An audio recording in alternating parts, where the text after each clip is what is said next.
You've already, in the last few years and decades, absorbed so much climate grief and loss, and you're still okay.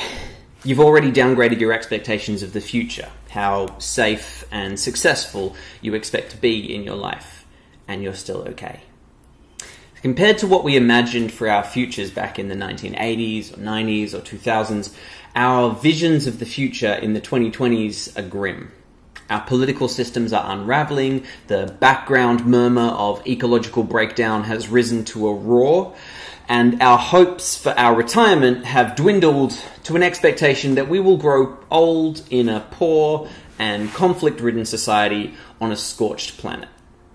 If your younger self from 10 or 20 years ago was suddenly jumped forward in time to this moment, they would be shocked.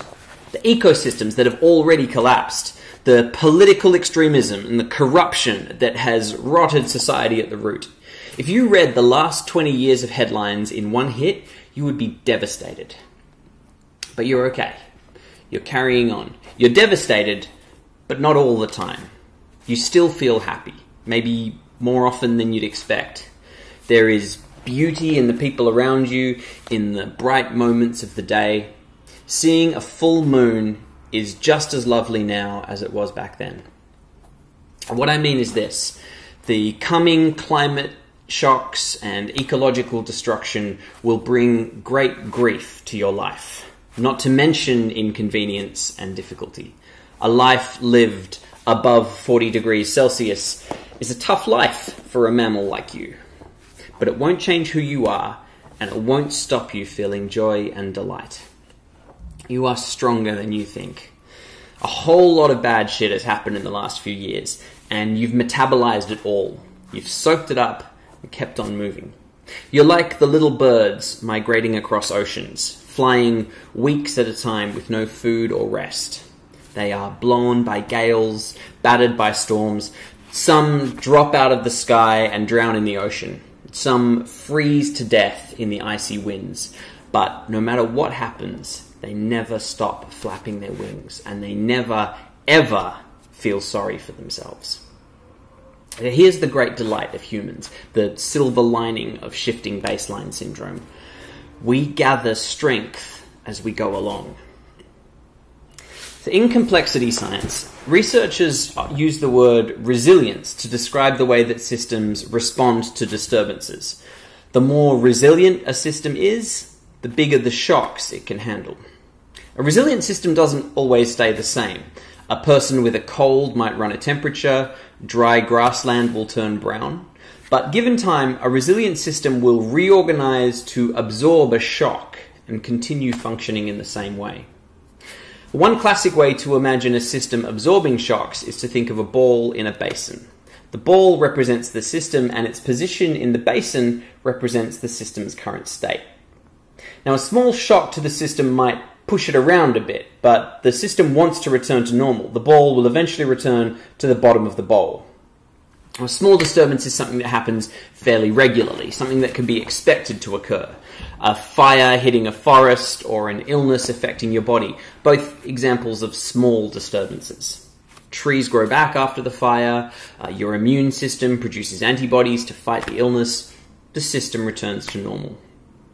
The lip of the basin is known as the threshold or tipping point. As long as the shock isn't big enough to push the ball past the tipping point, the system will eventually return to its stable state at the bottom of the bowl. The more resilient it is, the bigger the disturbances a system can absorb. A more resilient system would be represented by a deeper bowl. Every so often, though, a shock comes along that's big enough to push a system past its tipping point and out of the bowl. Now, if the ball crosses the lip, it will roll out of the basin.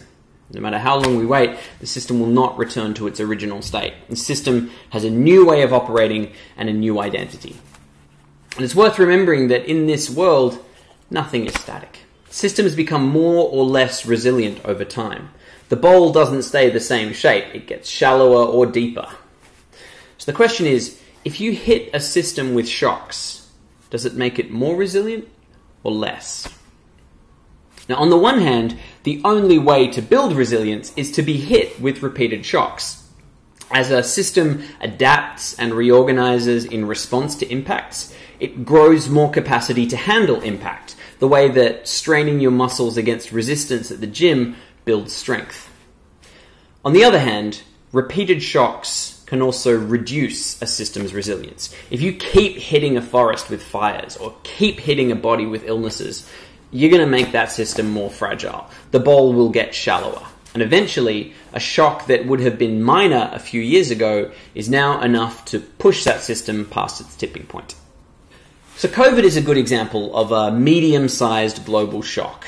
By the middle of this century, we can be expecting shocks around the size of COVID a couple of times a decade, along with occasional bigger shocks and many frequent small ones.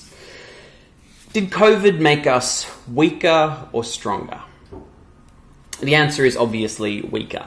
COVID smashed global supply chains, hammered our healthcare systems, killed millions, and continues to cause massive waves of sickness and death. It left us sicker and poorer and more vulnerable.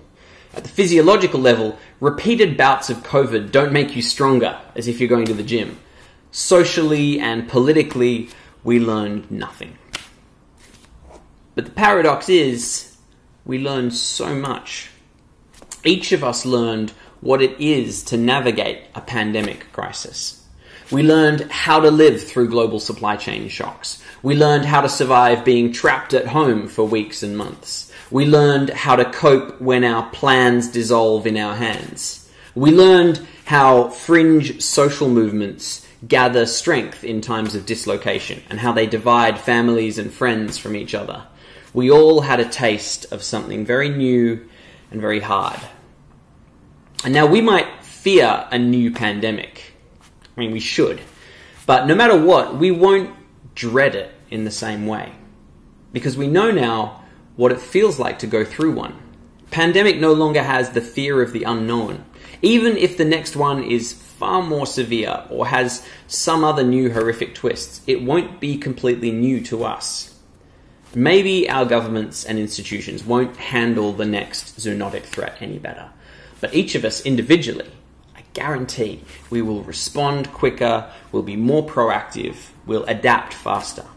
And any other crisis like that shuts down global supply chains or forces us indoors for weeks and months, we know how to psychologically handle that now.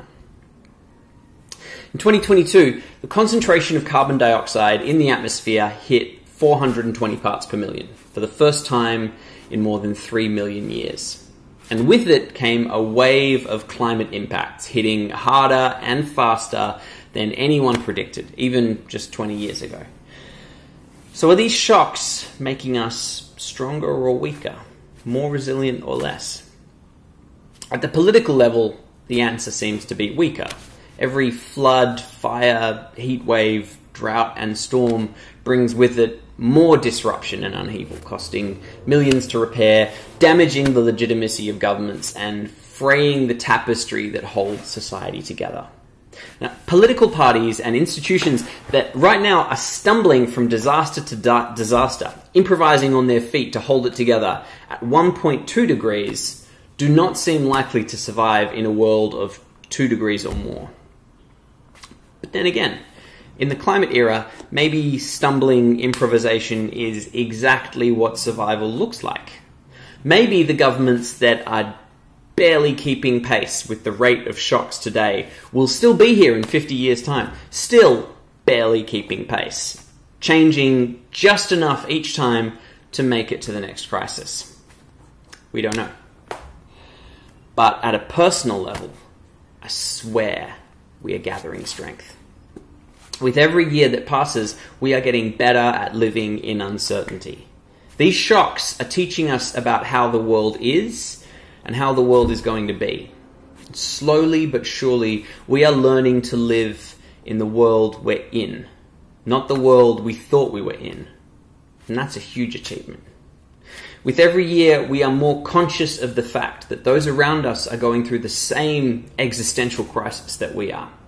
We are talking about it more openly, we're sharing survival strategies, we are compassionate in ways we never were.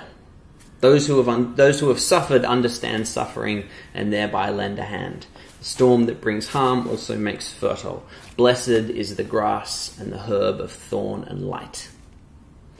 Now, you can't be scared of the future. You have to welcome it. Every good thing that's ever going to happen to you is going to happen in the future.